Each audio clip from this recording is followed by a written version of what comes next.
Hello.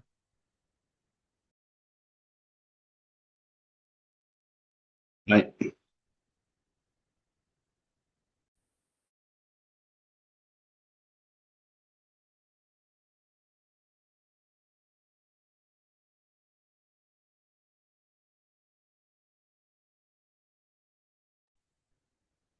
Good evening, everybody. We're going to start in about a minute. Good evening. All right. Good evening. Hello, hello. And happy birthday, Uli. Thank you. Yes, happy birthday. You're dedicated by joining this call today. I am. Yeah, I have no free time. I already work, and everybody's asking me, why do you not have free? Too many things to do, but all good. We'll join this session a little bit, and then I will go for dinner.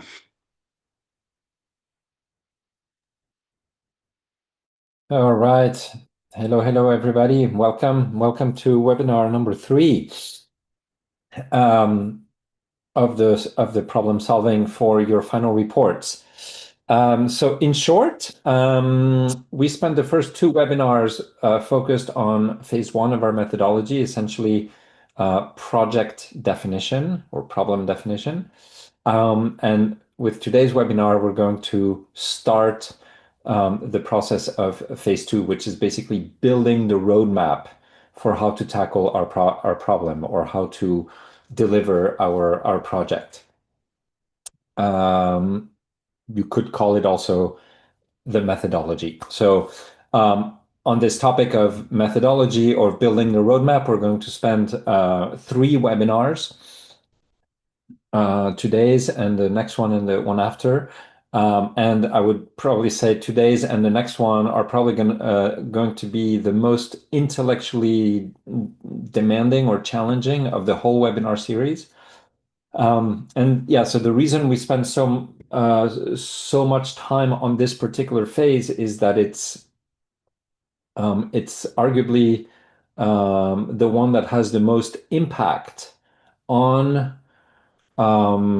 basically the quality of the work that you do afterwards, but also the efficiency of the work that you do afterwards. So it's really the most impactful phase, but it's also the hardest. So that's why it deserves so much attention. Good. So I want to just take a quick, yeah, there's only five of you, so it's the numbers are not going to be so statistically not super significant, but I would still just like to, I'm still going to run the poll anyway. Kind of curious to know where you are in terms of having a poll or sorry, a sponsor and a topic. Do you mind? Yeah, just answering. Thank you. Somebody. So I'm looking for 5 answers here, if possible. So we have 1 so far, 3, only 2 more, 4, only 1 more. Okay, there we go. Perfect. That was quick. That's nice. Share results. So what it looks like is that nearly all of you actually have both a sponsor and a topic, which is great news. I hope you are representative of your class and one of you has a sponsor, but no topic yet. So presumably you are in the process of discussing with your sponsor to get the topic. But okay, it's probably risky to extrapolate from these 5 data points, but I'm going to do it because I like what I see here. So I just hope that it's true. Okay. Good, thank you for that. So what we're going to do? We're going to do a quick recap again of where we are, where our journey has taken us so far. Going to do a little bit of feedback on the 2 PDTs that I've received. This is going to be a little bit repetitive because I already did that actually during the office hours. But for those of you who were not present during the office hours, I think you will benefit from this. And then we will start the work in earnest on phase 2. So let's go. Again, I'm going to start at the end. So I'm going to start kind of like in December or January of next year when you are presenting to your, let's say your stakeholder, right? The people with whom and for whom you're doing this work. And I'm going to assume that everything went beautifully well. So in other words, your stakeholders are probably thinking that you worked on the right problem, which is exactly what you're trying to do now, define the right problem, that they understand the solution. This is about communicating clearly. We'll cover this in phases 6 and 7. That they agree with it.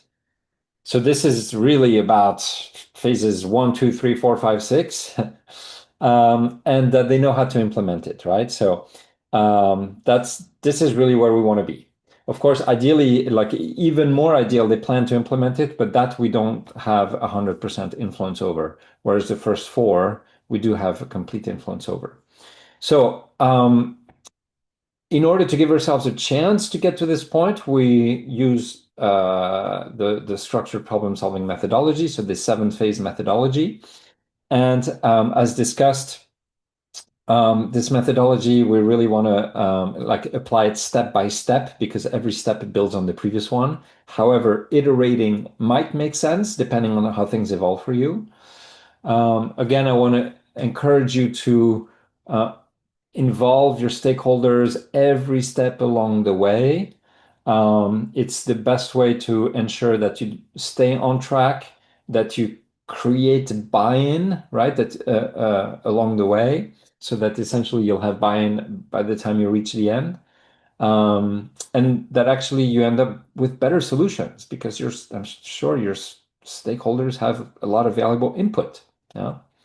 And then finally, yeah, overinvest in a good project design. So this is phases 1 and 2. So everything that comes before those proposals of yours are due in July, because the better those proposals are. So in other words, the more robust they are, the clearer they are to you, but also to anybody else. The more intellectually robust they are, the easier it will be for you to actually execute your projects, and the better outcomes you will have. All right. So now in phase 1, what we learned is essentially how to define a project in all its contours, right? At the heart of it is defining the problem itself. And this we learned to define it in the form of one question, one, not 3, 4, 5, but one question, the one question that we're going to try to answer. This overarching question that encapsulates all the other, all the plethora of questions that like your stakeholders might have in their minds, right? And this question should be prescriptive because the answer will be prescriptive. So the answer should be about recommendations. So this question should be a question about what to do.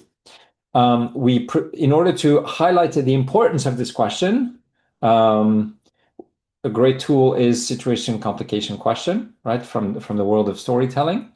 So not only we know what is the question, the problem we're trying to solve, but we understand and we can communicate why this problem matters and why it matters now and why it matters to our company or this company that we're focusing on.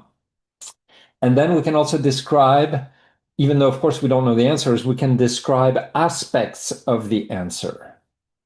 And the better we can define those aspects of the answer, the easier it will be for us to orient our efforts, our energy, our work in the direction of what looks like, something that fits those aspects. So one of those aspects is the scope. So basically the scope of the solution set. So in other words, what fits in, let's say what qualifies as acceptable for a solution versus not. The perimeter of things we should be looking at versus the perimeter of things we should not be looking at. That's what scope is all about. Then we have the objectives and success criteria. So that's more about how do we assess once the project is done and there are your recommendations, what are the measures quantitative or qualitative, but what are the measures or standards by which your stakeholders or the decision makers would assess the quality of your recommendations? And if they, if they give it a very high rating, then the implication would be that they would actually accept your recommendations. Whereas if the rating is low, then they would reject your recommendations. So that's it. It's the standard by which we evaluate the quality of the recommendations. And finally, it's the deliverables. And the deliverables, again, it's not like a report or a PowerPoint presentation. These are just pieces of communication. But deliverables are more like tangible end products, like content end products that support decision making. Yeah. And usually most deliverables are part of the final presentation, but sometimes there are some deliverables that are just not. Maybe a prototype, it would not be in the presentation, or an Excel model will not be in the presentation. So not every deliverable fits in the final presentation. Good. So that was, so the idea is if we can describe, again, the scope, if we can describe the success criteria, if we can describe the deliverables, then we have a much better idea of what it is that we need to deliver. We don't know the exact solution, of course, but we have a much better idea of what it is that we need to deliver, right? And so the better we can formulate this idea now, the easier it will make the path going forward. Any questions or reflections about this project design? Yes, Arsen. I actually, yes, wanted to ask a question. So you have 4 points of deliverables. Do all these 4 fit into those 2 PowerPoints, or there can be some extra things that we mark as deliverables and just ship upload with it? Do all 4, because if I remember correctly, there are just 2 presentations, right? There is one presentation that is the main one, and there is some second presentation that is even maybe optional, I don't remember, that provides some more details, whatever. So all these, these 2 are the documents, right, that we in the end upload? I'm not sure which 2 presentations you're talking about. Are you talking? Okay, maybe it was one, I don't remember, but still. So, for example, implementation plan and investments required, all these should fit into the presentation, right? Into the final presentation. Yes. So we should put all this into the final presentation, or not? Or these are the deliverables for the sponsor, not for the ESMT. I think of it as the deliverables for the sponsor. Okay. That's how I think of it. Okay. And again, I think the presentation for the sponsor might not be exactly the same as the one that you submit for ESMT. There might be a couple of small differences, but again, not every deliverable goes into it has to go into the presentation per se. It might go into the appendix, but not necessarily in the presentation per se. Or you might have a high-level version of the deliverable in the presentation and a more detailed version in the appendix. For example, an implementation plan, right? I would think in the presentation, in the bit that is part of the management communication, I would think an implementation plan, maximum 1 slide. It's very rare to have more than 1 slide for a management level conversation on implementation. But it could be that you have developed a sort of 4-slide implementation plan, or like a very detailed implementation plan. Maybe you even built it in Excel, right? Because it has all these lines and so on. And so that might be in the appendix, but not in the front of the presentation. Does that answer your question? Yes. So we'll focus more on the content and what fits and doesn't fit into the ESMT submission that we'll figure out on the ESMT side. Yeah. That's kind of my take. Thanks. Okay. Other questions? Okay. Good. So let's then move into the feedback bit a bit. So maybe just a couple of remarks before. So when I look at the feedback, or sorry, the submissions, there's essentially kind of like three things I'm testing for, right? So the first is just, do I even understand, like understandability? Do I understand what I'm reading? I think that's really important. Because if I don't, then there's a good chance that somebody else wouldn't also, or it could mean that like different people would understand it in different ways, right? And that's already like a not a great place to start with, because we have a very sort of shaky foundation. Second thing I test for is kind of like the logical coherence. So if I look at all the different parts of the PDT, are they collectively coherent? Do they actually fit together? Um, and then I just check for other things, kind of like, does it seem to me like this project is feasible, given your constraints? Does it seem to fit like FR requirements? Here's just kind of like a random set of things, and usually I comment on them if I have concerns about them. So if they kind of arise, yeah. So either way, you should continue to continue to refine your PDTs. So get feedback from your peers. I think that's a really good thing to do. And then of course work with your sponsor, right, on your PDTs. So I'm going to share two PDTs. It's quite a bit of text. So my recommendation is the following. Start by reading the question, then maybe scan or read the situation complication, and then scan or read the rest, and then indicate when you are done in the chat box, and then I will provide comments. So here is the first one.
Okay, thank you, Ali and Jenny. Okay, I will start providing some feedback. So I think for Oli, this will not be so new, since I already gave him feedback on this in the office hours. So I'm going to start with a question here. So or actually, let me start with very big picture. So I think very, very big picture. I think that let's say the general thrust of it is relatively clear, right? So basically, there were some staff reductions. The volume of work that needs to be done hasn't really gone down. So there's kind of like an imbalance now, and then there's a question around can AI plug the gap, right? That's the thrust of it. So that's clear.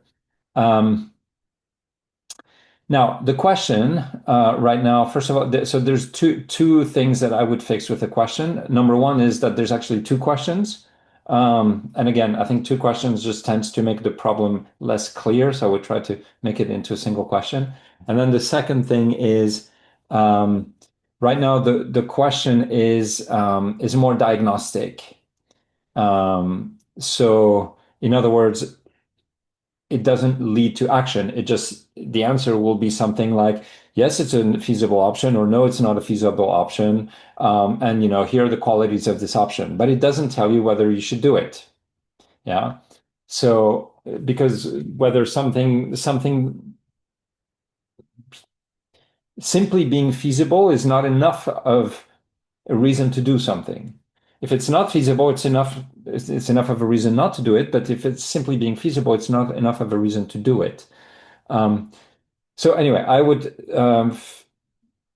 reframe the question as an actual prescriptive question, something along the lines of, should the company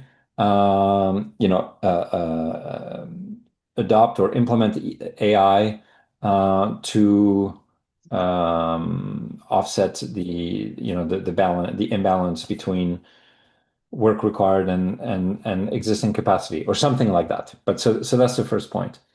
On the situation and the complication, I think that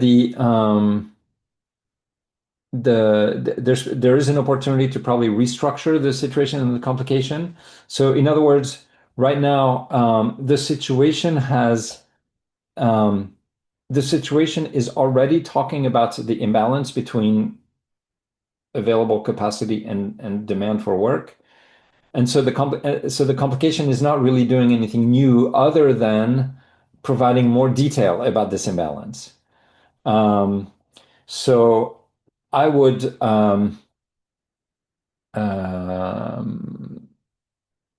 I would restructure this so that basically the complication is really something new. So maybe it's just kind of like the situation, maybe some of the content from the situation moves over to the complication. Maybe the situation simply describes, I don't know, the plan and what happened with kind of like the workforce reduction. And then the complication might describe something like, hey, but actually the demand for work hasn't declined, and here is kind of like the impact that it's having, and therefore we need to plug the gap on this imbalance.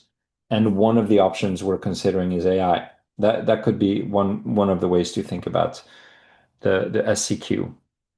Another way to think about it could be to introduce the imbalance already in the situation, and then in the complication to talk to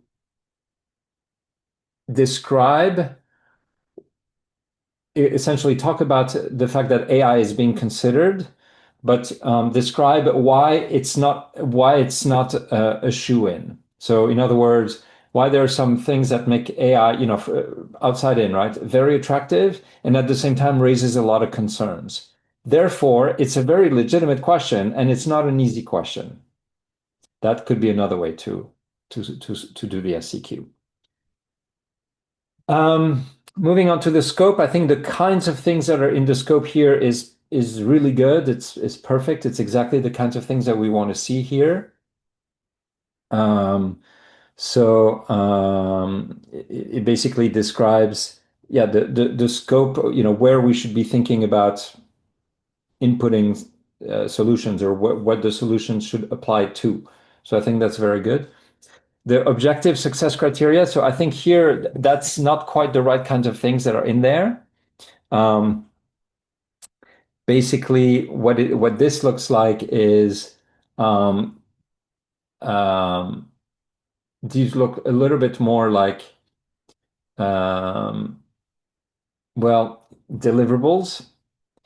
And again, what we want here in the objectives and success criteria is more the standards by which the decision makers would adopt or reject the recommendations. So in this case, what it might be is something like whatever you recommend. If you end up recommending something on AI, then it should, I don't know, cost no more than X amount per year. It should be, fully implemented in no more than X many months, and whatever, those kinds of things. Yeah. And then I think the deliverables, I mean, it's the right kinds of things. Some, I'm not sure, testing results, I'm not sure exactly what that is. But cost benefit analysis, I think, I think that makes sense given the nature of the project. A roadmap for how to do this, I think that makes sense.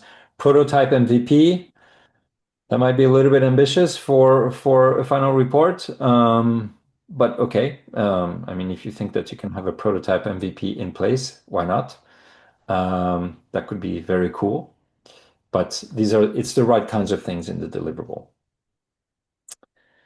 Right. So that's my feedback. Any questions, comments from either Uli or actually anybody else? Yeah, first of all, thank you once again. Now I had the time to take some notes. I'm still thinking about which kind of way you showed up. I'm choosing to maybe solve the situation and complication part. Yeah, maybe happy to hear some insights from one of you all. If you have any, I don't know, hints for me or suggestions, would be great. You mean from your classmates you're asking? Yeah, exactly. You already told me your opinion, but happy to hear some insights from the group if there are any. I have a question, and maybe after that I can also try to tell my opinion. The question is, why feasible is not enough? So what is it missing? Cost efficiency, or it might be feasible but somehow not good enough still? So maybe it's just English. Like, what is the difference between feasible and the good thing that we really are searching here, right? Feasible only means something that is kind of like, let's say, possible within reasonable constraints, or in a reasonable manner. So without having to, without subjecting ourselves to, I don't know, extreme pressures or something like this, right? That's what feasible means. So is it feasible? So I don't know if I say, like, is it feasible for you to go to the top of Everest within the next week? I'd say it's not really feasible. I mean, if you really, really, really, really have to, you'll probably find a way. But like within reason, it's not something you're going to be able to do. If I say, is it feasible for you to go to Paris within 1 week? Probably. But that doesn't mean that you should. So something being feasible does not make it something that we should do. So it's, if something is not feasible, definitely we shouldn't do it. It's almost by definition. But if it's feasible, it doesn't mean that we should do it. There's loads of things that are feasible that are still we shouldn't do, because they would have all sorts of other, let's say, negative consequences.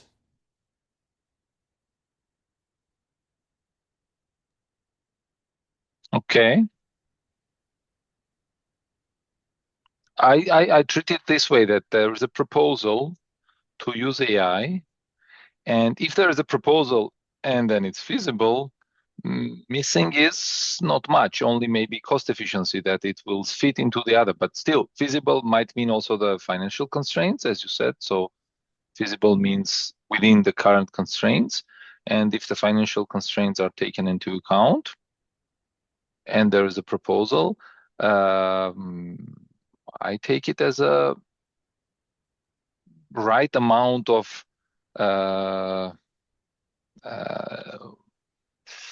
Anreiz, German people say, right amount of motivation to do that. No?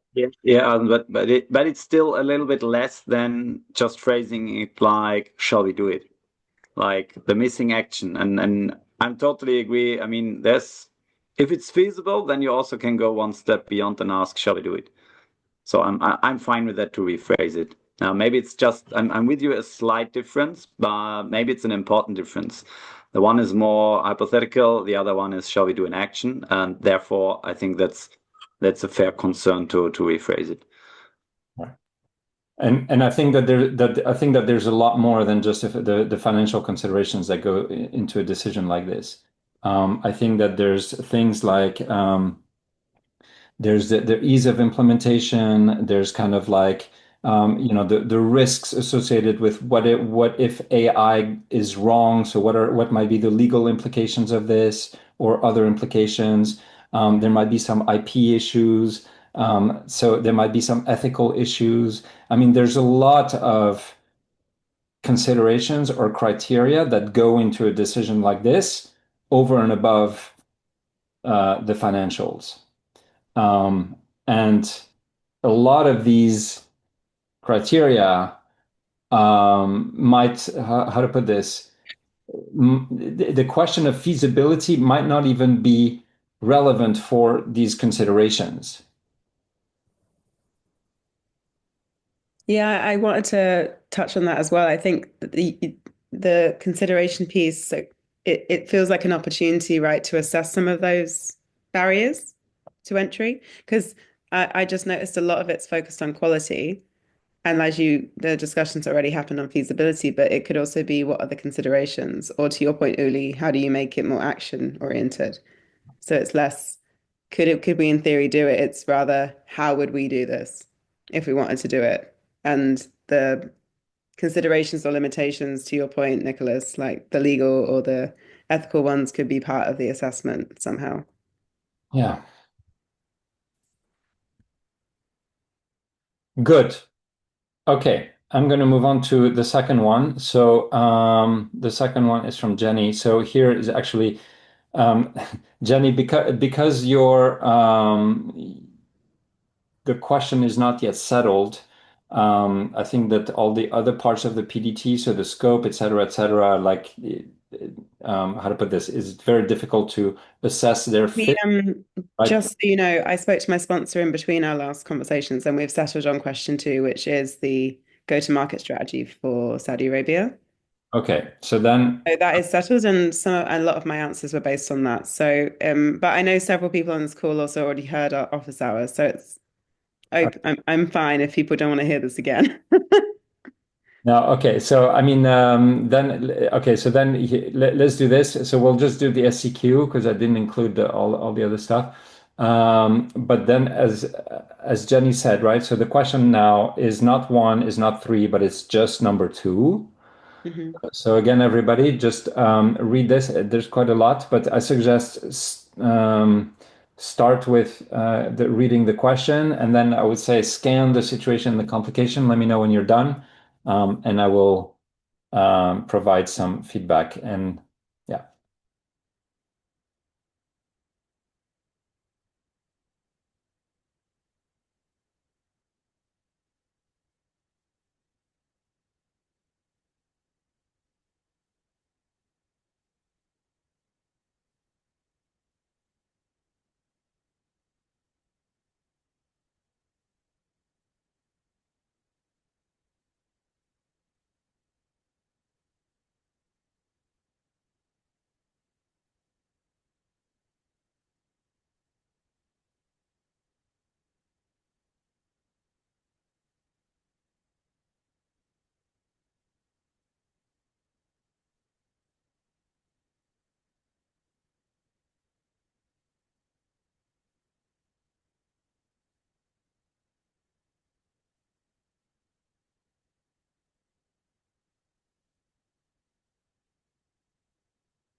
Okay.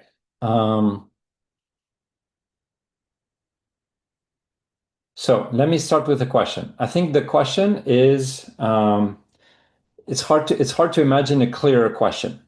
Um, as long as let's say we have a common or clear and common understanding of what we all mean by go-to-market approach, and that's probably worth kind of detailing in some kind of footnote somewhere just to be clear on the definition here, I because think we list that in the other document. but so as long as that's done, then the question itself is super, super clear, right? There's no way that two people could understand it differently. So that's really good.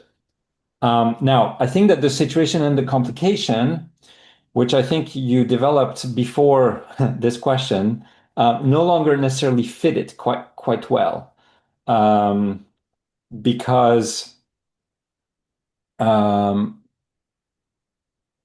yeah, there's probably some adjustment that is required here. In fact, I'm not even sure that like you necessarily need to mention the differences between Germany and Saudi Arabia. I'm not sure that they're relevant anymore to the question.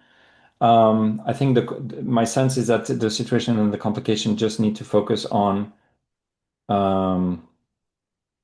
on Saudi Arabia, for example, unless there is something around the lines of we have been doing business in a certain way, but we need to adjust, and at the same time we want to achieve revenues quickly. So how do we do it? Something like that. There's a tension between the fact that on the one hand we want to achieve a certain revenue threshold quickly, and the fact that we need to change the way that we have been doing business. Maybe that could be potentially a way of setting up the tension. Yeah, KSA is Saudi Arabia. Kingdom of Saudi Arabia. Kingdom. The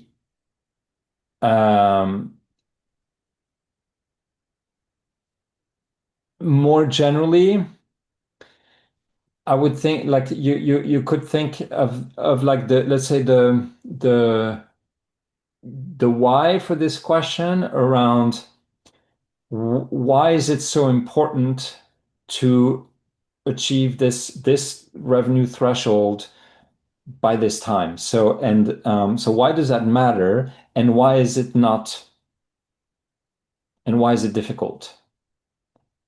So in other words, it's kind of like we need it by a certain, whatever, by Q2 to 2026. I don't know, maybe because it's our proof of concept. If we don't think that we can do it by then probably we're not going to be able to succeed in this market at all or something. But like, why do we need to achieve 100K by Q2 2026? One. And second, why is it not trivial? What's hard about that? And if you can address these 2 points or questions in the SCQ, then it will help to.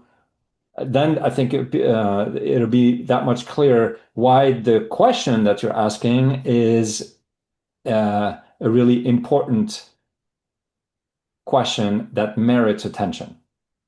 Does that make sense? Yeah. Yeah.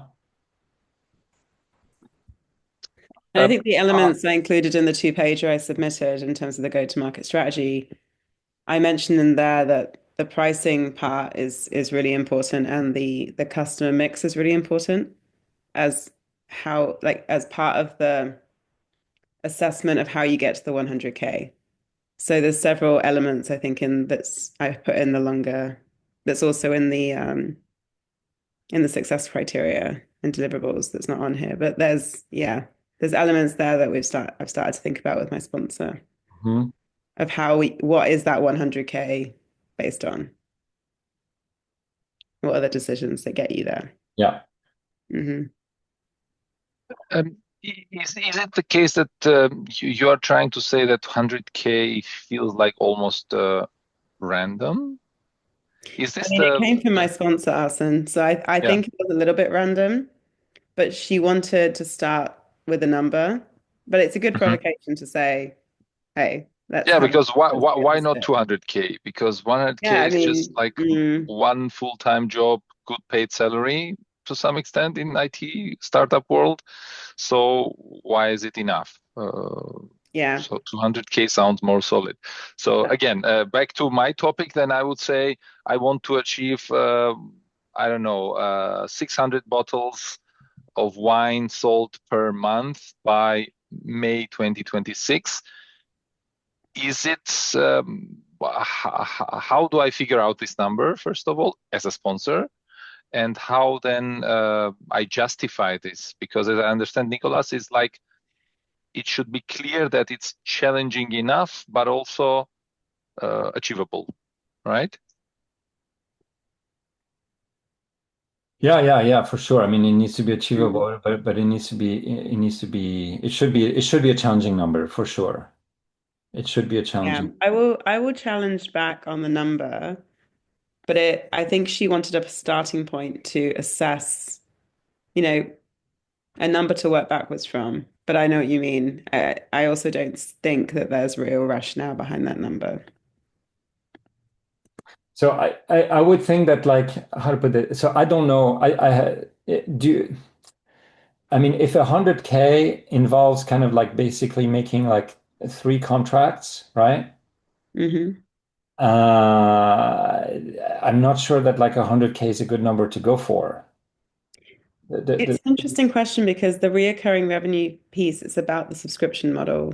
That's right. The So, subscription so model. it could genuinely, to your point, be one contract or two Okay, contracts, but depending so on the size. that's it. Then it's really not. It's really not. From what I've seen so far, the size of their deals that they're discussing are between 5 and 20K. 5 and 20K. So let's say Yeah, based on depending on the size of the business and what they're offering. so maybe 10K each. So how do we get to our first 10 clients? But I just wonder how that compares with kind of like the addressable market size. But I'm with Arsen here. It's like it feels low. I wonder if it shouldn't be something like how do we get to our first million, Mm.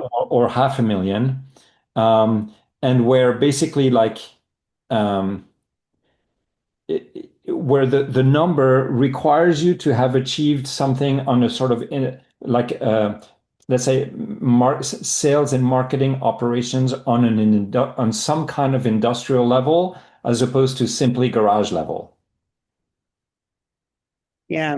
You see what And I they're mean? very much at the garage level, as we said the other day. See what I mean? Because I think the garage is like, okay, I mean, yeah, you could come up with an answer about how to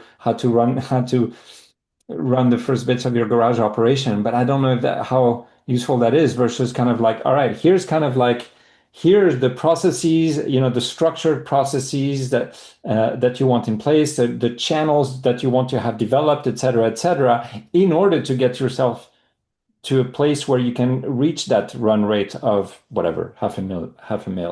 Does that make sense? If there is still, if at 100K we're still operating like a garage operation, and we haven't yet started to think about how do we structure our client acquisition and onboarding process and all this kind of stuff, then it's not all that useful to have reached 100K. You see what I mean? Yeah, I suppose the flip side is to say, how do you launch? So you're not just talking, you're not going for the scaling up moment of 500,000 or 1 million. You're rather focusing on how do you even launch yourself into this market? How do you, to your point, how do you get your first 10 clients? Is kind of So another way product of looking at it, which would be more product market garage, but fit it's for more that about country. setup than long term. So it's about the product market fit in that market. Yeah, it's the product, it's the model, but it's everything because what they're doing is that they are operating on this really lean model in Germany or in Europe and testing different things, but they haven't built out their model for a Middle Eastern market, and yet they're seeing kind of early traction and interest. So that's why they want to. That's why it would be of value to them to have a go-to-market strategy. But that's why I veer more towards what is the frame, what is the model for success. But I like the idea actually of the first 10 clients versus I think they'd go more for that because for them it's more useful in the short term. I think the broader model they may not find as useful. Yeah. But then what you might, right, given the amount of customization or like bespokeness, right, that seems to be required in KSA, I wonder if in your success criteria you might not have something that says the value of these 10 clients should be worth at least X amount ARR. Right? Because we don't want to get just 10 crap clients. We want to get 10 valuable clients that justify the amount of customization and effort we're going to be putting into this. Maybe. Yeah. And that's also what we would then touch the model as part of that, because right now onboarding is just at the beginning of this employee cycle. And so the reoccurring revenue would come from an always on model where you're onboarding and moving as you move people around, you're reboarding, you're offboarding, you're whatever. So that's the opportunity with the product. And they've shown me their product roadmap and they're willing to work on it. They're willing to have for that to be connected to this. So I think that's exciting as well, that they're willing to look at that together. Okay. Folks, we need to move on because Cool. I have Thanks. some other stuff to share with you. So we're gonna put like phase one behind us. So we're gonna make kind of like the intellectual assumption that we know exactly the project that we want to deliver. So we know the question we want to answer. We know why this question matters to our client in general. We know the contours of the answer, right? Of the solution, the scope, the success criteria, the deliverables. We know all that. So in other words, we have kind of like the flags, the goalposts at the finish line, but we are at the starting line. So we can see those goalposts up there, over there, right? Kind of like on the other side of the hill. We can see them, but we're at the finish line. And the question is, how do we build our roadmap? How do we get from where we are at the start line to the finish line? How do we plan this trip? That's a little bit that's the idea. So that's the phase two. In terms of what this looks like, the outcome of this phase, it's this. So what I showed in the intro webinar, like the where I was introducing the whole methodology. So basically, in the case of help desk here, it's a breakdown in this sort of tree-like fashion in the form of questions. That basically questions that, if solved, would actually answer the original question. That's kind of the essence. So you could say like, how to restore profits? Well, it's how can we increase revenues? How can we decrease cost? And then if we go to the next level of detail, in terms of increasing revenues, it's how can we get more clients and how can we increase the value of the client contracts? Or how can we increase revenue per client, right? And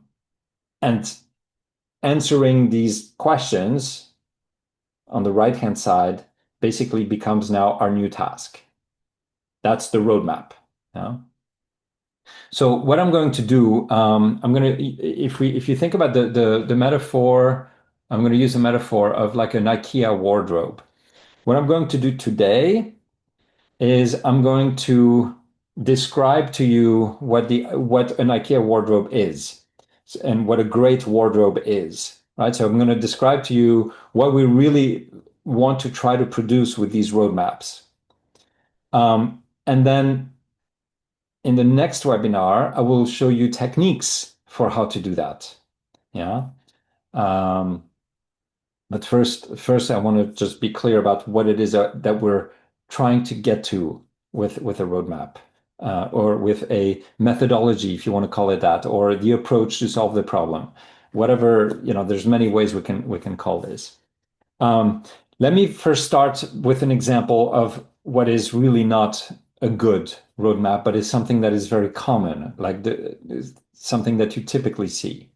Right? So again, if the question is how can help desk restore profits in the next 2 years, you could imagine someone kind of breaking it up into like customer, competition, company, and then they'd be like, well, so on the customer side, I'm going to analyze the shifts in customer needs, and then I'm going to try to see if I can find the high value segments. On the competition, I'm going to analyze the evolution. Maybe things have evolved on the competitor landscape, and I want to compare the products, our product with competitors to see if there's some gaps that need to be filled, and so on. So the problem with an approach like this is that everything that is listed here is something that could bring about some kind of useful insight, but in the end, it's still very vague and it's very much about boiling the ocean, if you know the expression. So in other words, it's doing a lot of work. It's looking at everything, and most likely not, 10 times more than is actually necessary. Right? It's kind of like rethinking about the whole business, whereas we don't need to do that. So this is why an approach like this is not helpful. So in general, we want to avoid process-based approaches. A process-based approach is kind of one that says, I'll collect the data, I'll interview whatever, I'll interview customers, I'll interview experts, I'll do this research on this, research on that. Then, I will analyze what I got, and then on the basis of this, I'll come up with recommendations. That's a process-based approach. Unfortunately, it's too generic, so it just doesn't provide good results, and also there's no clear focus, so it's inefficient, right? So that just doesn't work. What also doesn't work, as you can imagine, is jumping to solutions. Yeah. And sometimes when people feel like they struggle with the problem in front of them, kind of like, I have no idea how to tackle this, then the discomfort that this creates often translates into a need to be able to envision solutions, right? It's kind of like, because if I can envision an example of a solution, then I can sort of wrap my head around it, and I have something to hang on to. And so this leads us to think in terms of solutions. But again, that's really the result of kind of desperation, or not having the right kind of tools to actually really think about the problem. So what do we really want to do? I think I like to take inspiration actually from what one of the greatest problem solvers of all time said, which is we want to start thinking about the problem. So if we had an hour to solve the problem, we'd spend 55 minutes thinking about the problem. And by the way, thinking does not mean researching the problem. It just means really just thinking. Yeah, because thinking about the problem can actually create tremendous clarity. So I'm going to show you I'm going to do just the very basics right now of what it is that we're trying to do. And it's kind of like five steps or five messages. And then I'll show you what good looks like. Yeah. So the first thing is that problem structuring or building a roadmap or building an approach or methodology always starts from the question that we defined in phase one, right? So it's really important to be 100% clear on that question. Yeah, it should be clear, it should be specific, and it must be stable, meaning it shouldn't be changing every week because the sponsor is changing their minds or whatever. We really want a stable question because all the problem structuring, the roadmap building starts from the question. The question is the basis. Yeah, so that's the first thing. So now what we're going to do is we're going to apply our famous analytical skills. The ones that we talk about a lot in our CVs and cover letters. So exactly that. So what is that? Well, there's actually two definitions of analytical skills, and only one of those definitions is at play here. So let me give you the two definitions, and first the one that doesn't apply. So one definition of analytical skills is the ability to basically make sense of information, of data, to process it, and to to produce insight out of it, let's say. Yeah. That's not what I'm talking about here. The other definition is exactly what you see here, which is the ability to basically break down something into its constituent parts. Yeah. To look at something and to be like, oh, but actually when we take this apart, it really consists of blah, blah, blah. So that's the analytical skills. And that's exactly what we're going to want to do when we build our roadmaps. We're going to take the question and we're going to analytically dissect it or decompose it or disaggregate it into parts. And the reason is because each one of these parts will then become a work package for us. And it's easier to work on multiple work packages than to work on one big blob, right? So that's the idea. Now, there's a way to do this. There's a format in how to do this. So imagine this. Imagine that you and your family or your very good friends have decided that you want to go on holiday together for the next big holiday. So maybe the winter holiday or the summer holiday. And you decided to make it a very special holiday, right? And so at this stage, you're just kind of trying to figure out like, where should we go? What should we do? And somebody has come up with the idea, should we go to Bhutan for holidays? Okay. So notice this is a prescriptive question. So it's actually a problem to solve. Should we go to Bhutan for holidays? So now I'm just kind of curious. Let's just do this in a fun conversation. But what would you want to know in order to decide whether or not you should go to Bhutan for holidays with your friends or with your family? What would you need to know? You can say it out loud, you can put it in the chat box, but what would you need to know? It's not a trick question. Safety. Okay, is it safe? Good. What else? What activities can I do there? Yeah, what can I do there? Can we do the kinds of things that we like to do? Yeah. What else? Is the travel within our budget? Does it fit our budget? Good. What else? Maybe like, can we eat like good food or interesting food or something, right? Visa requirements. Say that again? Visa requirements. Oh, yeah. What are the visa requirements, and can we pass those requirements or whatever, right? Good. So you see what you've done is very instinctively, you've kind of taken this problem, should we go to Bhutan for holidays? And what you did is you broke it down into parts. Very good. And in fact, all these parts were in the form of questions. So, is it safe? What can we do there? Can we, does it fit our budget? Can we eat well, etc. So you broke it down into questions.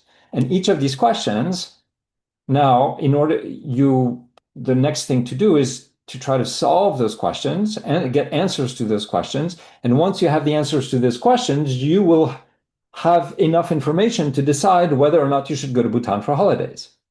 Yeah. So anyway, the point is, what you've done is exactly the right thing. You took the original question and you break it down into questions, which for your projects, you want to break down again to the next level of questions, and ultimately build what's called an analytical question tree. Yeah. So when you break down your question into parts, it's not just any parts or parts in any format, but actually in the form of questions. And the idea being that when you answer the questions that are on the top or on the far right, and you sort of aggregate all these small answers, overall, it gives you the big answer you're looking for. Yeah. So, message number 4, avoid questions. So breaking your problem down into questions that only produce data. Yeah. So this is an example. So for example, how can help desk restore profits in the next 2 years, right? If I break it down into questions like these, like you see here, which I call data mining questions, like why did profits decline? How are revenues structured? How are costs structured?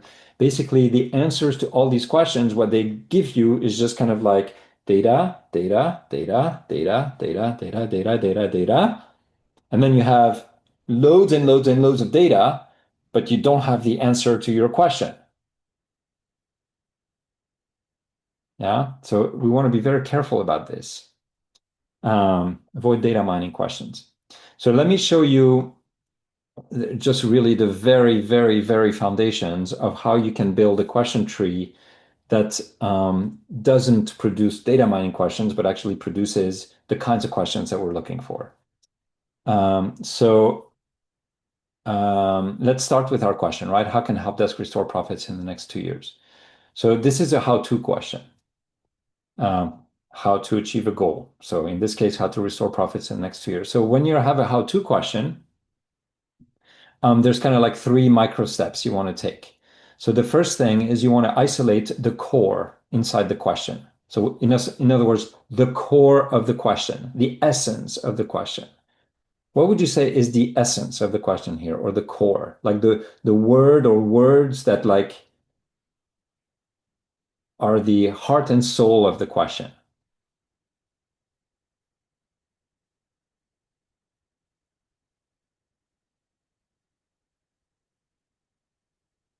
Any thoughts? Like, what's the essence of the question here? And you can say it out loud, or you can put it in the chat box. Is this too early to say like what has caused the drop in profits, or what has like trying No, to get but utilization really, rate? no, but like really, my question is different. Is like here. So how can Helpdesk restore profits in the next 2 years? I think that's 10 words. There are 10 words here. Which are the 1 or the 2 words that are the essence of this question?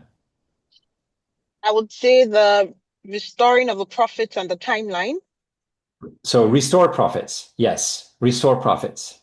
Restore profits. I would actually argue the Yes. timeline is not the essence of the question. It's restore profits. Okay. All right. So restore profits. Yeah, Right. restore profits. The reason, by the way, the reason that the timeline is not the essence of the question is because this timeline does not impact. Actually, let me make that point in a few minutes. I think it'll be easier to understand. Okay, so restore profits. So I highlighted because that is the core. So what we want to do now is we want to reflect on this core until we get some kind of an insight about how we could potentially break this down. So if you think about this, profits, I mean, I think we all know what profits is, right? The most common view on profits is revenues minus costs. There's other ways of framing it, but the most common is revenues minus costs. So that gives us that gives us actually a breakdown, right? Revenues minus costs. So now remember, we want to put it in the form of questions, and questions that don't just produce data, but actually give us solutions. So we're going to break it down into how can we increase revenue and how can we reduce costs? Yeah. So that's the message. We want to break down the core of a how-to question. But we can continue here. If we think about how can we increase revenue, because it's still very high level like this. So we want to take it to the next level of detail. So increase revenue, that's going to be kind of the core of that question.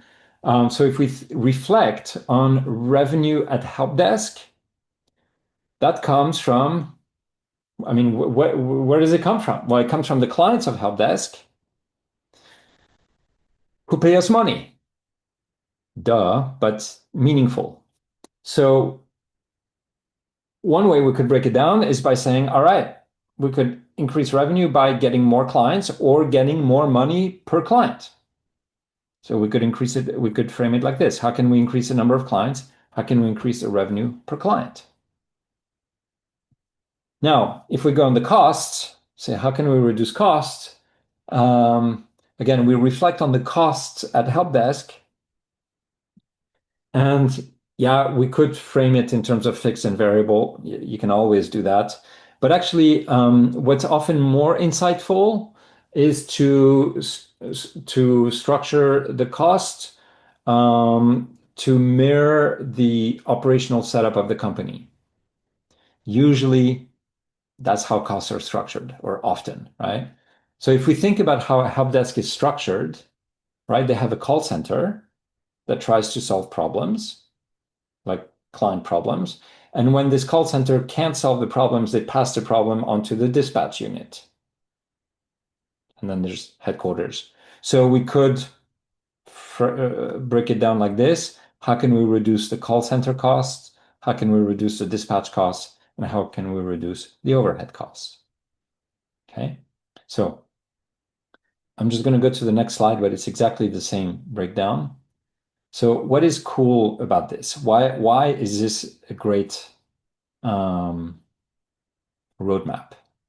So there's 3 reasons why it's a great roadmap. And actually, each of these reasons becomes actually a test that you can apply to test your own roadmaps, to test the quality of your own roadmaps. So the first thing that is really cool about this is that it's solution focused.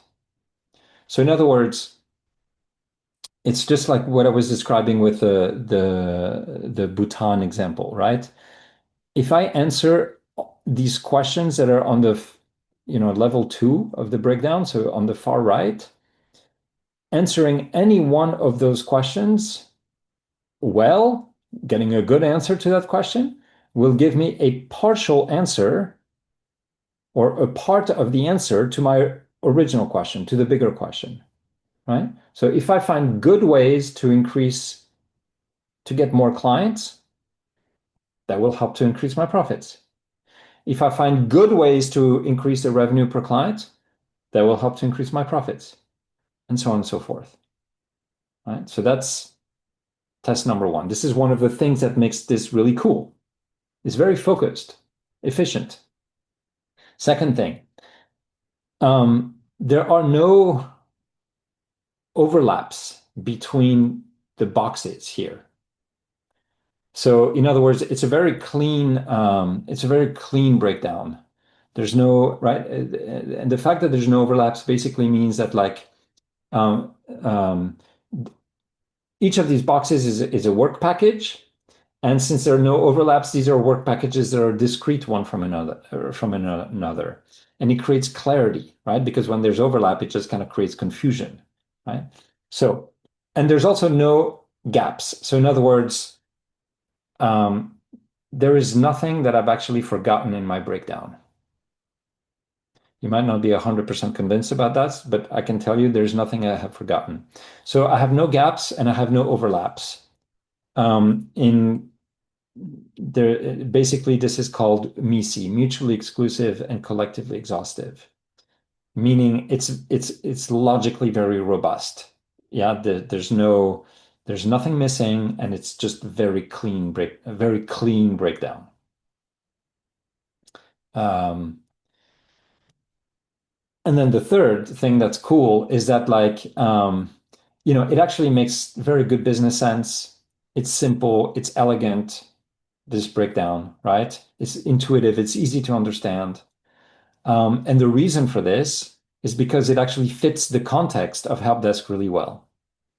And usually when it fits the context, it'll make very good business sense and it'll be insightful.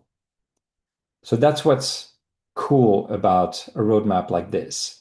And so when you have a roadmap like this, you actually feel like, of course, you don't know the answer, but we feel like we've actually learned something about the problem. We have more insight into the problem. It's kind of like, we put an X-ray on the problem, or actually we put the problem through like an MRI, both a CT scan and an MRI, and we see a lot more about it than we saw before. We haven't solved it, but we have a lot more insight into it, and we have a much clearer idea about what we need to do to solve it, because basically it's about solving those work packages. Let me just pause here to see if there's any reactions, questions, anything at this stage.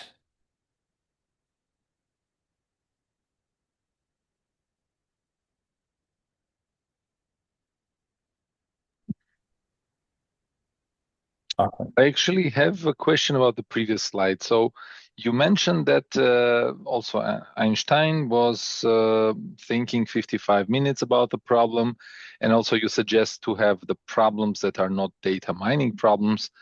But this data mining per se is important, right? When should we do it? Before or after or never? Data mining?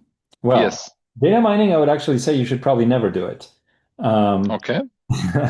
Unless you have incredibly powerful computers that can do the work for you. But no. So should you do research to collect data and evidence? Of course you should. Mhm. But what I would argue is that if we go to, sorry, I don't have a very good slide. Yeah, I do have a very good slide. If this is the seventh phase methodology, right? I would argue that, like, as you can see, you see it's in phase 5 where it says collect data and conduct analyses. So I would argue that, like, the amount of research that you do in phases 1, 2, 3, and 4 is very small, very small. Yeah. And the bulk of the research that you do is in phase 5. And this is actually something that I feel very, very strongly about. And I've seen this. The mistake is this, is that so many people, when they are uncomfortable with a problem, their natural instinct is to start researching about it. Because what they learn from the research makes them feel more comfortable, right? It also makes them feel productive.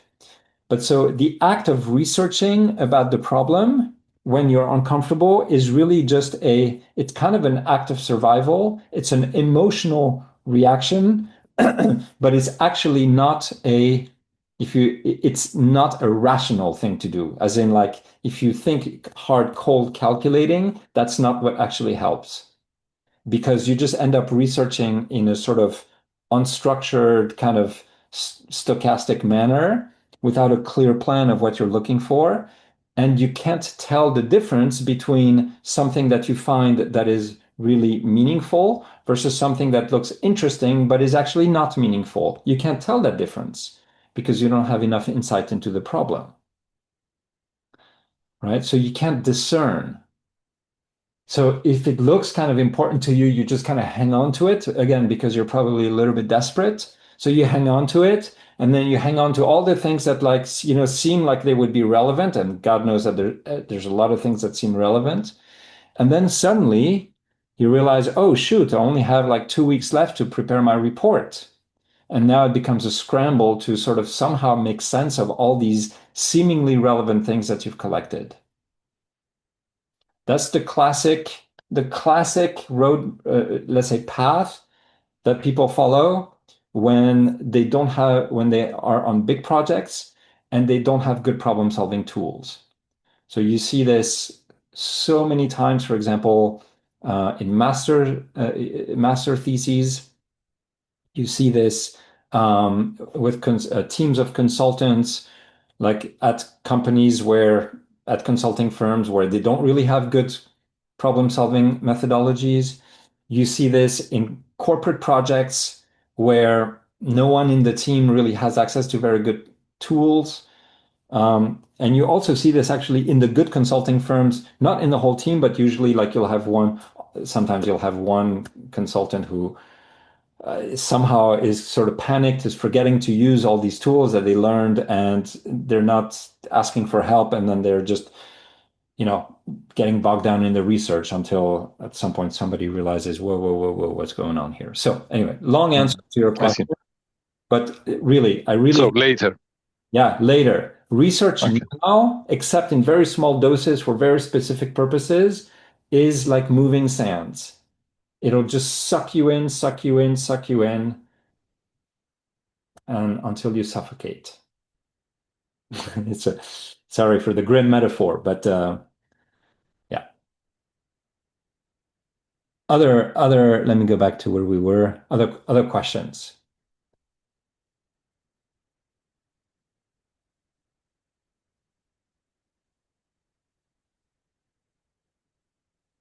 No? Okay. I might as well make the point now. Why is the timeline not core to the question? Because you see, if I, regardless of the timeline here, regardless of the timeline, my roadmap is going to be the same. I'm going to think about how can we increase revenues? How can we reduce costs? How can we get more clients? How can we increase revenue per client? Regardless of the timeline, I'm going to be asking those questions. Where the timeline makes a difference is in the answers that make sense, right? So if I have 2 years to restore profits, it gives me access to a different range of solutions than if I only have 1 month to restore profits, or than if I have 10 years to restore profits. You see? So the timeline will impact the solutions that work, that are acceptable, but it doesn't change how we think about the problem. It doesn't change the questions that we ask in order to solve the problems. Okay, I have a question. I mean, this time we're speaking to timelines, but is it possible to have two crux of the problems? And is it a safe way to go?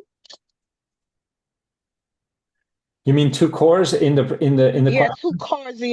two cores of the problem. Yeah. And is this a safe approach to follow? So yeah, it's a good question, Molad. So in the next webinar, what we'll see is that actually a question can have multiple cores. But what you then need to do is to just decide which core you want to focus on in order to break down the problem. So the nice thing actually about multiple cores is that it gives you more options. You see, in this question, we don't have a lot of options. We have to focus on profits. But some problems, some questions have more than one core. And then you can decide, oh, I'm going to focus on this or I'm going to focus on that. But you don't focus on both. You choose one and you focus on that one. All right, got it. Yeah? Thank you. Yeah. Yeah. Good. So let me just kind of go a little bit into more detail about these 3 tests or these 3 things that make this approach really, really good, and to just understand them a little bit more. So the first one, right, the solution focus, which is kind of like the opposite of data questions. Let me just show you another example of a data mining based approach to the problem. That doesn't work, right? So are there, somebody might prepare their proposal and say, I want to figure out, if there are unprofitable customers, if there are some segments that are more profitable than others, for what services, blah, blah. I mean, somebody might put all these questions and propose to answer all these questions in their proposal, in their approach to solving the problem. But what I would argue is each one of these questions might yield some interesting insights, but answering these questions in and of itself will not solve the problem. It will just produce more boxes of data. Yeah, so here, actually, let me show you, let's look at another problem, and I'm going to show you 2 different approaches or roadmaps or methodologies, whatever you want to call them, and I want you to tell me which one you like better and why. So here's the question. The question is, should Apple build an iCar?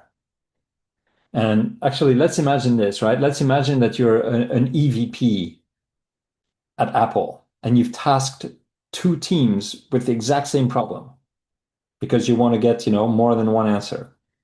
And you've sort of told the teams, okay, so before you start actually, launching into your projects, please think about how you want to tackle the problem. And come back to me and share with me your approaches. So team left comes back with this. How much profit can Apple generate? Does it make strategic sense? Do they have the capabilities? Can they manage the risks? That's their proposed approach to solving the problem. Team right comes with this. So my question to you is, which team gives you more confidence?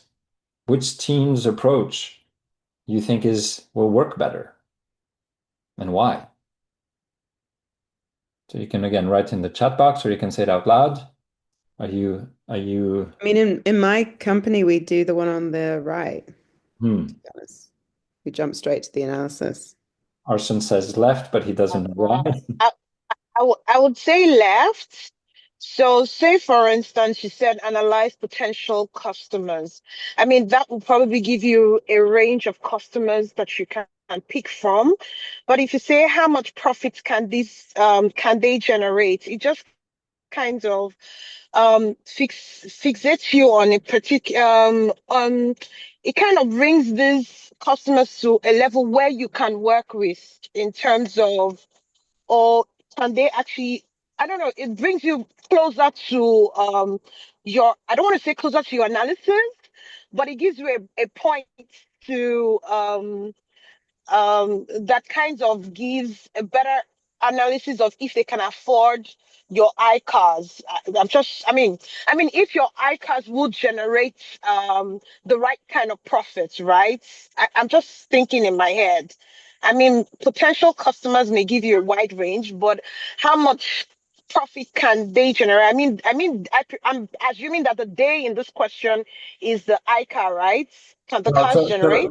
So the how much profit can they generate is how much profit can Apple generate for itself, right? Yes, from the iCars, right? From the sales of iCars. That's right. Yeah, so it just kind of says, okay, regardless of who the customers are, if we get the right fit of the customers, how much money can we generate? Is this worth going into for Apple?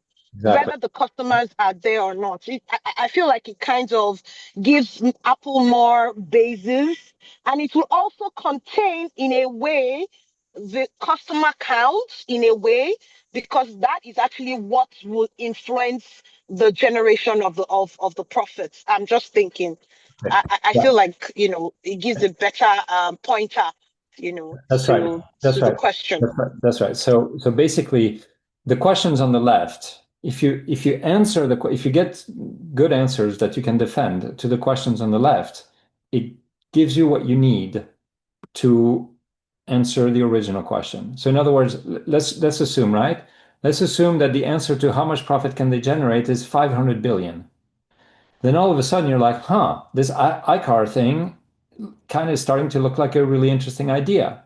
Conversely, if it's like minus 500 billion, then you'd be thinking, doesn't look like such a good idea. Let's look at the other considerations, but based on the money, it doesn't look like a good idea, right? So the point is answering those questions on the left, the right-hand questions that are on the approach of the left gives you the components of the overall answer. Whereas the stuff on the right it's very solution focused, right? It tells you what we need to solve. It gives you the goalposts, which is great. The stuff on the right, the problem with that is that it's very vague. It's way too vague. Analyze potential customers. Analyze what about customers? Like they're tasting ice cream? No, probably not. Right? It's probably something about cars. Okay, so what? So probably like it'd be interesting to know what are the different segments of car buyers. Okay, and then what would we do with that? Well, probably because it'd be interesting to see which of these segments would potentially be interested in the iCar, right? And then we would know, and then we could have an idea of like how big is the addressable market for us, for our iCar, right? And then, so what would we do with that? Well, with that, we could try to figure out how much market share we could get within those segments. And that would give us a sense of how much revenue we could get. But you see, so all this would make sense. But if the only thing that we write is analyze potential customers,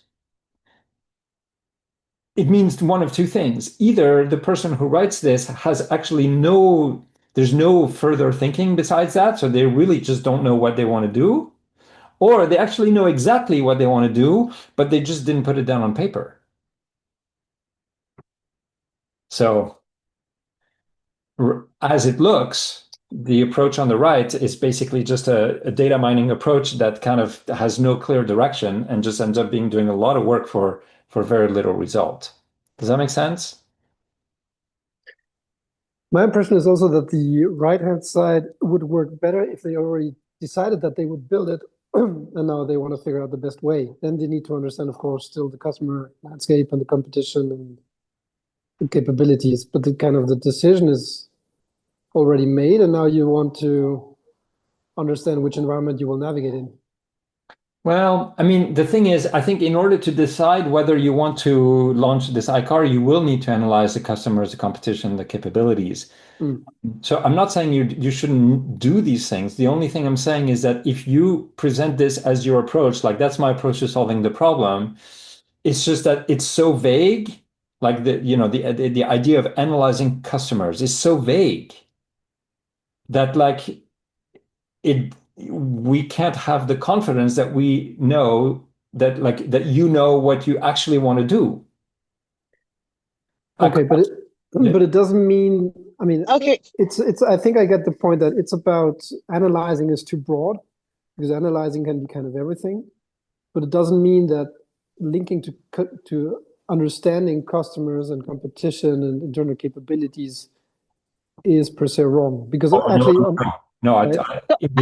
indeed, that's not the point I want. Indeed, so I don't want to be misunderstood. I do think that it's going to be essential to do analysis of customers, to consider the competition, and to consider our internal capabilities. That is absolutely, that will be essential. Yeah. Mm-hmm. No, that's I kind of feel, Eric, I kind of feel like, I mean, in trying to say how much profit we're going to get, you also have a bit of where you analyze your customers in a way, because your customers kind of relate to where your profits will come from in terms of same sales number or your addressable market. I feel like in answering the questions on the left, you also kind of analyze the questions on the right to a particular in a particular direction. I mean, you're picking that, I mean, there's a direction to where, you know, those questions on the right leads you. Yeah, the questions on the left, particularly to answering the questions on the left. That's what I think. Yeah, that's right. The questions on the left will force you to consider the topics on the right.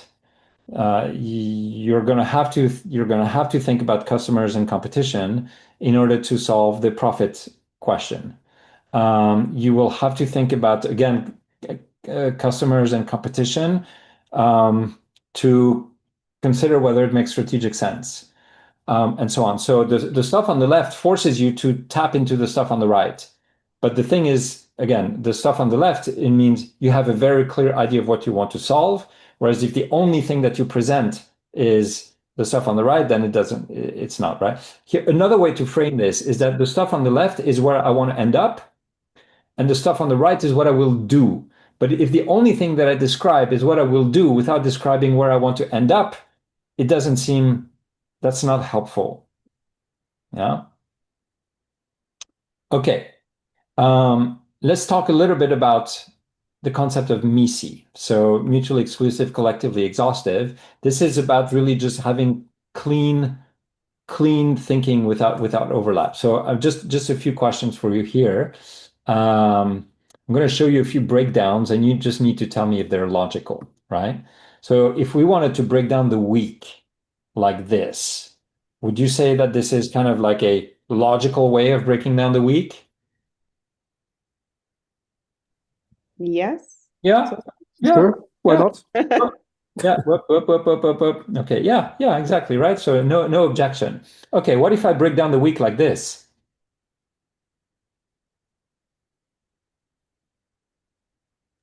Saturday is off. Saturdays overlap with weekends. Saturday overlaps with weekends, right? So that's a bit of a problem, because imagine this, right? There's a new store in your neighborhood that opened, and they kind of say like, yeah, so they're open on work days and Saturdays, but they're closed on weekends. And you'd be like, what? I don't get it. So, right? So there's overlaps. Overlaps create confusion, right? Okay, what if we broke down the week like this?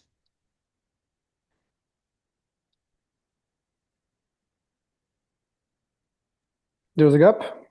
There's a gap. And again, that can be problematic, right? Again, think about the store that just opened in your neighborhood, and they say in their window, right, they're open on Monday, Tuesday, Thursday, closed on Friday, Sunday.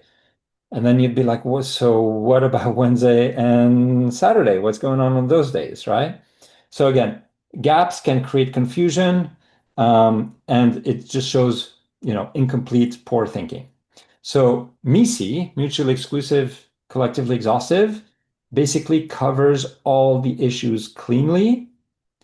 Overlaps, it just creates confusion, right? And gaps, you could miss some really key issues.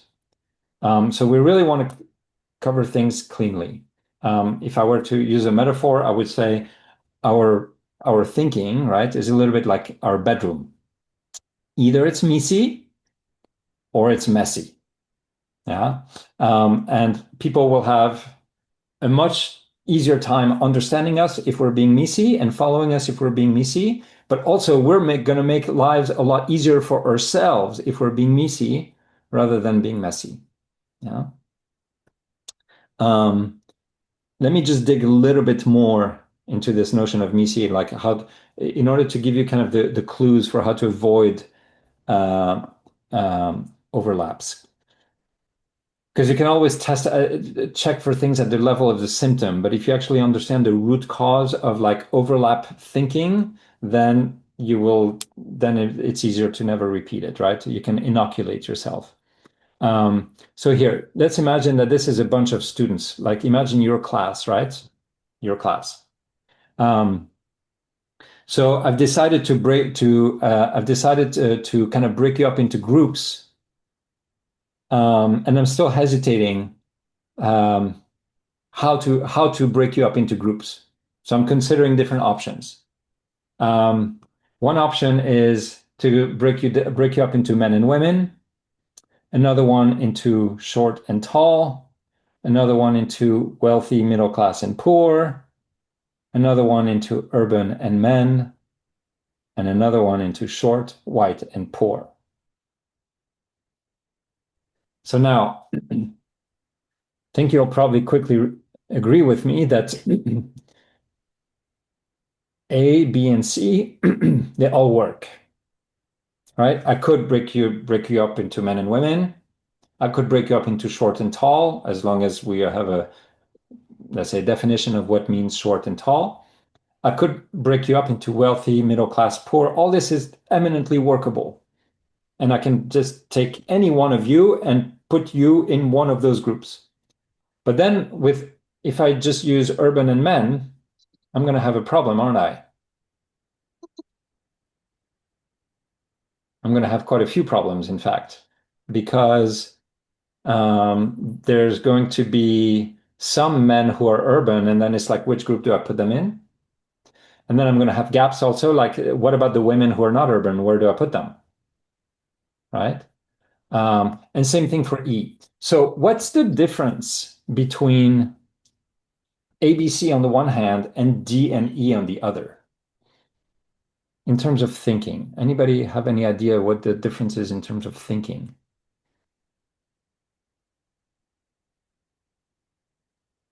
As you said, it's mutually exclusive and collectively exhaustive. Yeah, but why? Why are A, B, and C? That's right. But why are A, B, and C messy, whereas D and E are not? Because you constructed them this way. There's a clear separation, and it's covering the whole thing and no overlaps. Yeah. But there's something deeper going on.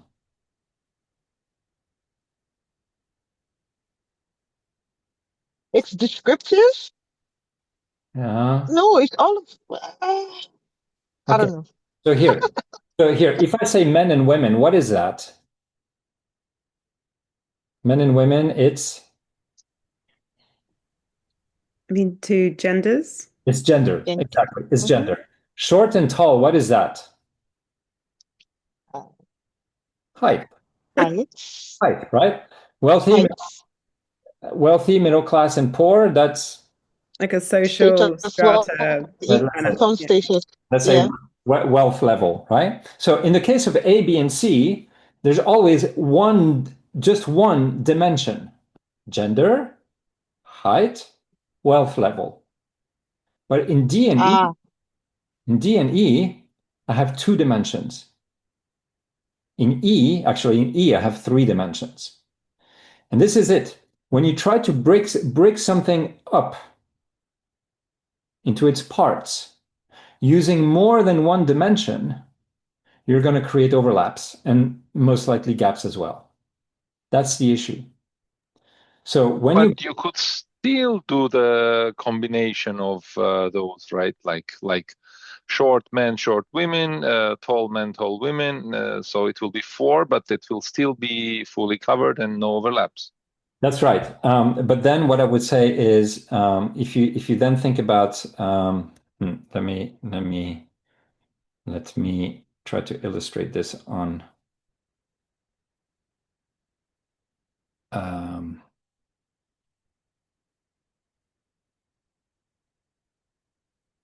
Okay, so we could have, so then, let's say people, right? So people is the thing we're going to break down.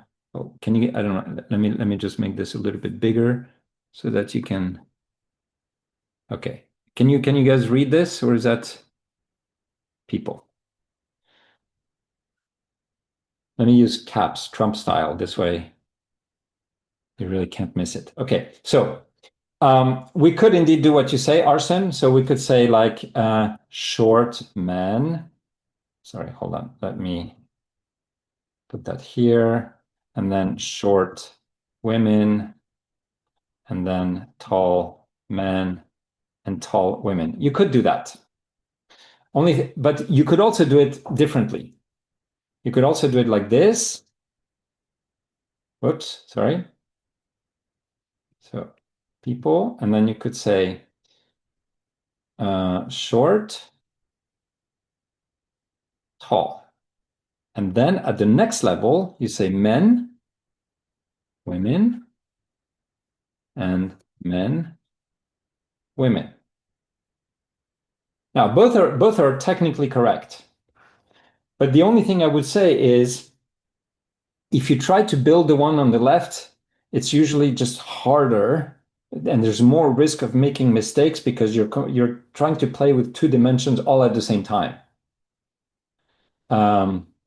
Whereas if you go with the approach on the right here, which is like, okay, you just do 1 dimension at a time to do your breakdowns, then you keep it simple. Then you keep it simple. That's right. Yeah. And notice that there is a difference with the slide that I showed, because the slide only had, remember, it only had short, if I recall, I might be wrong, but from memory, and men. But that doesn't work. If you're going to use 2 dimensions and put them all on the same level, it needs to be short men, short women. So you need to have the 2 dimensions in each entry. You see what I mean?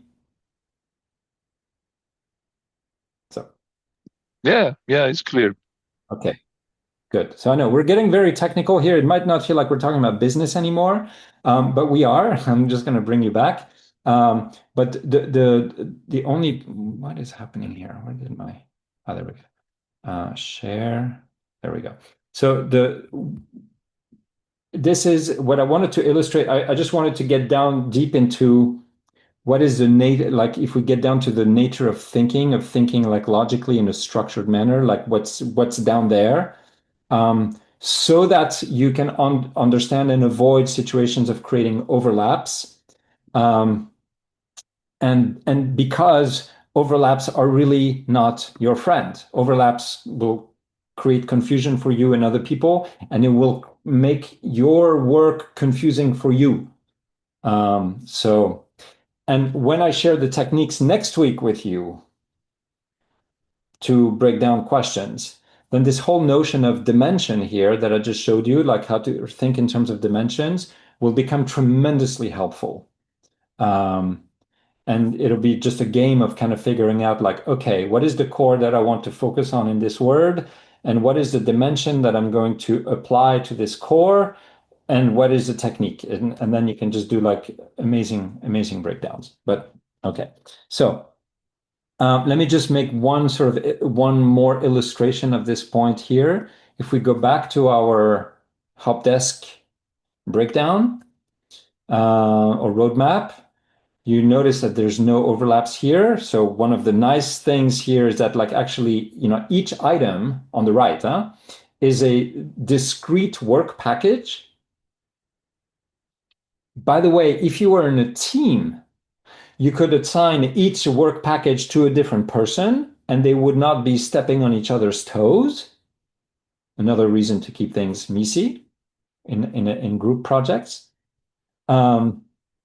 But now notice what happens when I change the reduce call center costs into when I change it, right? So I'm going to change it, reduce call center costs. I'm going to change it right now. Bingo, reduce fixed cost. And now, obviously, we have overlaps, right? If you think fixed costs and overhead costs, we have overlaps, yeah. And what's going on here is that basically, you see, fixed describes the relationship to revenue, or actually sales volume, if I'm going to be more precise. It describes the relationship to sales volume. Variable also describes the relationship to sales volume, so they can go together, fixed and variable. But the dispatch costs and the overhead costs, that's different. They're operational centers at help desk, or you could even imagine they're different buildings at help desk. So it doesn't make sense we can't mix them with fixed costs. Yeah. Okay. Are we good on this so far? I hope so. Yes, thank you. All right. So now, here's something kind of interesting. This is kind of a segue into the third sort of thing that makes this roadmap cool, the third test.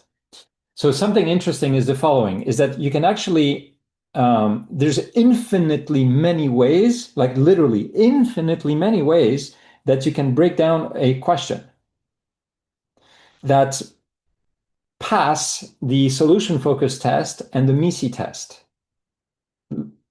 Infinitely many. Let me just show you 3 for the cost part. So let's say, how can help desk reduce costs? So if we use the dimension of operational center, then we get what we had before, right? How to reduce call center costs, reduce dispatch costs, reduce overhead cost. I could use another dimension, which is the relationship to sales volume. Then I would get how can we reduce fixed costs and variable costs. I could use the dimension of day of week, which is how to reduce costs incurred on Mondays, reduce costs incurred on Tuesdays, blah, blah, blah, all the way on Sundays. I could use the dimension of time of day. So how to reduce costs between 9 and 10 a.m., how to reduce costs between 10 and 11 a.m., and so on and so forth. I could use the dimension of the cost associated with the first letter of somebody's first name. So all the costs associated with people whose first name starts with A, with B, and so on. I think you see what I'm doing. Is technically I could do that as an intellectual exercise. I could do that, but then you realize that, like, from a business perspective, some of these breakdowns are kind of laughable. They make no sense. They're stupid. They're useless. Right? And so that's it. The point is that, like, there are infinitely many dimensions that you could choose to break down the problem. But some will give you breakdowns that make more business sense, and some will give you breakdowns that just don't make any business sense. And so what we want is something, of course, that makes business sense and that is insightful. And the best way to do that is to ensure that it fits the context, right? So the breakdown by cost center that I gave you, that fits the help desk context. But if we'd done a breakdown by, I don't know, the association with the first letter of somebody's first name, No, it doesn't fit the context. It feels completely random. And that's why it wouldn't work. I hope that makes sense what I'm saying. So some people often feel like, oh, it's really hard to come up with a breakdown that is MECE. But I would actually argue, no, coming up with a MECE breakdown that's not the hard part, because you have really infinitely many you could come up with. The hard part is coming up with a breakdown that is MECE, solution focused, and makes business sense, like the combination of all three. That is hard, but not just coming up with something that's MECE. Questions?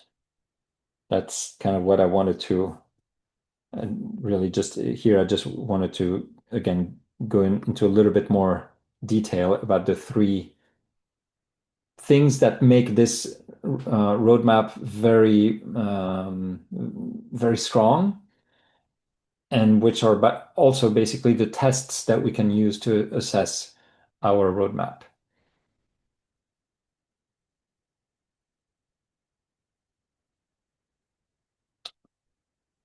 Okay.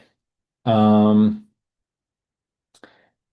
the slides, there is, if you wish, you can practice breaking down another problem. This is the problem. But just don't look at the solution on the next slide. Just try to break this down. And then you could compare it with like the solution. And again, there's more than one way to skin a cat, but you could compare it, and certainly you could try to apply the three tests to whatever breakdown that you come up with. Yeah. So some suggestions, some kind of process tips on how to build your question tree in general. So first is like build one level at a time. So in other words, how can I try to, where can I illustrate this the best? Yeah, actually, I'm going to, sorry, forgive me. There we go. So what you want to do is exactly this, right? So come up with that level 1, and then come up with level 2, rather than, let's say, coming up with the top, how to increase revenue, and then breaking that down, and then coming up with how can we reduce costs, and then breaking that down. Because what you want is you want to make sure that like the level 1 with level 0, so the question is coherent, is MECE, makes sense. And then you come up with the next breakdown, and then you want to make sure that that unit, these two new questions and the parent question, are MECE and coherent, and so on and so forth. So that's why build it one level at a time. And what can also be a very nice thing to do is actually to build 2 or 3 distinct trees that like really look at it from different perspectives, look at the problem from different perspectives, and then compare and contrast them. Be like, what are the pros and cons of this breakdown? What are the pros and cons of that breakdown? Every breakdown is imperfect. Every breakdown has its own strengths, but also its imperfections. Yeah, there's no perfect breakdown. It's just impossible. Now, when you're working with someone, I think if you tips. So again, I think if you're working with your stakeholder, application of the same principle that I have shared a couple times, but like I think drive the process. So you draft the question tree and get them to react to what you came up with, rather than trying to build it together. Yeah, because it's just too messy, and anyway, it's kind of your responsibility. So you draft it, but then get their feedback, get them to react on it, and then you can adjust it and iterate like that until they kind of say, yeah, I think that's a good way to look at it. One suggestion, it's better usually to show them only like level 1 before showing them level 2. So show them level 1 and discuss that before you start to showing them level 2. there's a couple of reasons for this. If you show them the whole tree up front, first of all, it just might feel like a lot. It might be just too much for them to digest. The second thing is, depending on their MBTI or their 16 personalities type, if they are of the S kind instead of the N kind, what they're likely to do is they're likely to start looking at first at the more granular stuff rather than looking at first at the more high-level stuff. And if they do that, you're going to end up having conversations about details instead of having a conversation about the big picture. So that's a big risk. Compare alternatives. So show them, if you came up with two different trees, show them. I think that's nice. You can get their perspective on what they find more, which they find more interesting, which resonates more. And of course, always ask insightful questions and play back and summarize. So how do you know that you're done with phase 2? And what are the warning signs? So checklist. If you have a complete question tree down to level 2 or 3, yeah, that your question tree fully passes the health check, and that your key stakeholders or sponsor, right, has explicitly validated your question tree. So basically they're like, yeah, I think these are exactly the right questions to investigate. The red flags, research. So this is, at this stage, this is a big red flag, big, this is a big risk here, that you're buried in research. Because research it gives you the false impression that you're making progress, but you're not. You're trying to build a question tree, but you don't have a robust question. So the question is too vague, could be understood in different ways, or it's too unstable. So in other words, it could change 2 days from now. Then it's like trying to build a building on basically like something which is totally not a good idea. Or your tree doesn't have questions, just topics, or your question tree has data mining questions. So next steps and recap. So start with a technically robust and stakeholder approved question, decompose the question analytically into parts formulated as questions, and aim for solution focused questions instead of data mining questions. And if your question is a how-to, break down its core and test your roadmap with a 3-part health check. So next time, what we'll do is we'll cover the how-to. So basically, I'll show you kind of like a variety of techniques, kind of like the user manual, if you will. But in the meantime, I suggest refine your PDTs, and then optional assignment 3, which is due now, is pretty soon. It's actually in just 4 days because now the pace is accelerating a bit. But submit your first cut at your question tree. So go no deeper than level 2. Yeah. So basically the question is level 0, then you have that first level, and then the next level. No deeper than level 2. Please apply the health check before submitting. Please include the SEQ in your submission because otherwise there's no context. And please put the SEQ in the question tree on a single page and submit it as a PPT, not PDF. This way, if I need to rearrange things in order to make it easier to share visually, I can do that. In PDF, I can't, right?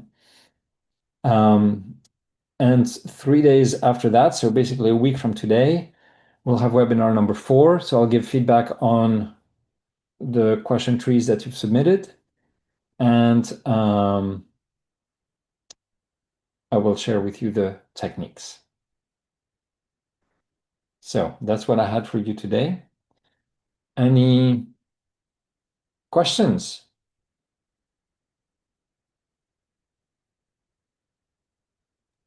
Sorry, can you clarify the the deadline? May 25th. Thank you. And it should also be you can also, I mean, it's wired into Moodle. Yeah.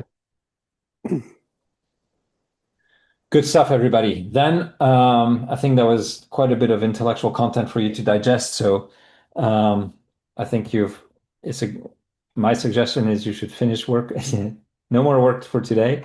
Go have dinner, go relax. But anyway, of course, do what you want. And either way, I wish you a very nice evening and hope to see you next week.